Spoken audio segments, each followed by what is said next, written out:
First we did, the original one was a sepia, and we did it in black and white, so you have to order at least 1,000 or 2,000 every time you order something like that. So we ordered them and we sold them, and finally I was down to my last two in black and white.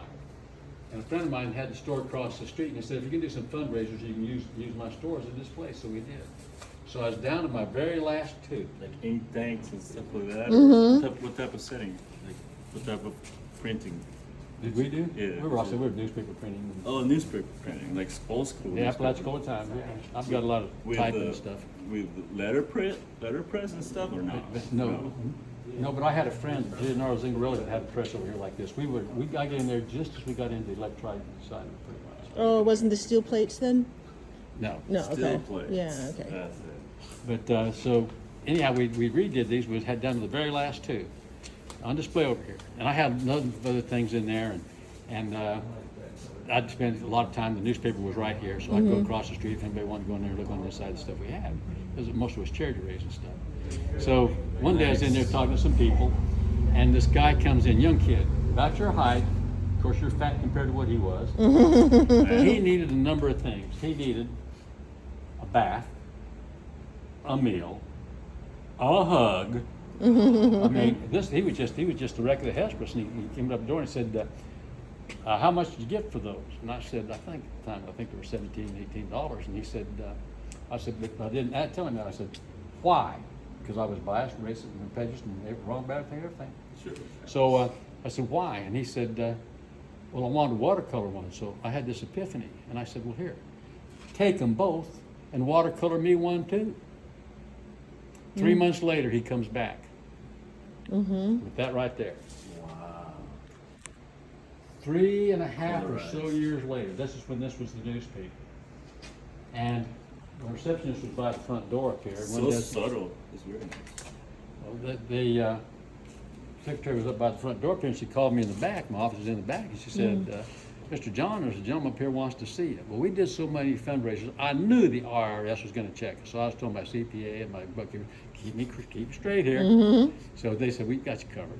So anyhow, I thought it was the IRS. So I walked out, 3-piece suit, bulky guy, about this tall.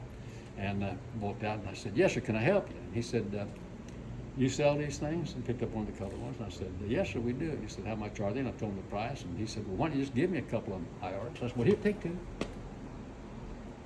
He took them up, and he looked at me, and he said, you don't recognize me, do you? And I said, no. And he said, I'm the one that did the watercolor for you. Oh my God. And when I did it, I remembered how I loved my art. I went to detox and rehab.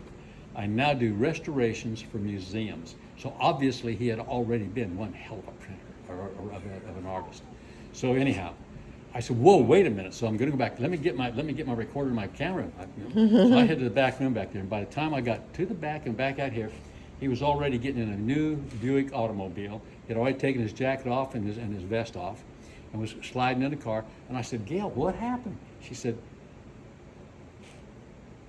Mr. John, as soon as you turned your back, he gave me a little smile and winked at me and went out the door. Didn't say a word. Wow. So I said, made the money. from now on, I will be able to make up the rest of the story, and nobody can disprove it. And here's the rest of the story. Tell me if it's right or wrong. Here was a guy that had been a really young, darn good artist, fell on drugs and hard times, had a miserable, terrible time, and got straightened out, and he wanted to say thank you. He didn't want us to know who he was, where he was, or what anything, but he did want to come back and give us thank you. And that did good for his soul, which also then passed a message on to us. Instead of seeing a guy that's down and out and saying, yeah, what you want now? Be real careful what you say. That might be an artist underneath all that stuff, and if you just give him a little break, you never know. Amen to that. Yeah, I hope that's true. And here's my journalist story writer story. There's a guy named Ben Baker. He worked for me. He and his wife Sherry came in, and Sherry had lupus, and I've always been one of those guys. I'm hard as heck to work with. You had to get permission for a day off. You had to die to get permission, but no, that's it. And you had to have permission slips to die. So I ran a tight ship, but I had a lot of loose ends to it that you could do a lot of things your way. So He Nice. came in, and like I said, he was a great writer, and I had people he worked with, and he turned out to be a pretty doggone good journalist and reporter because he started off as a real good writer anyhow. Great imagination. Did one story about his dog. I forgot the dog's name, but it was the flounder catching dog because he'd jump on flounder and catch it, flounder fishing dog. That's the story. So anyhow, about 3 years ago, and this has been about 20 years ago, about 3 years ago, about 3 months ago, I got a phone call from Georgia. His name's Ben Baker.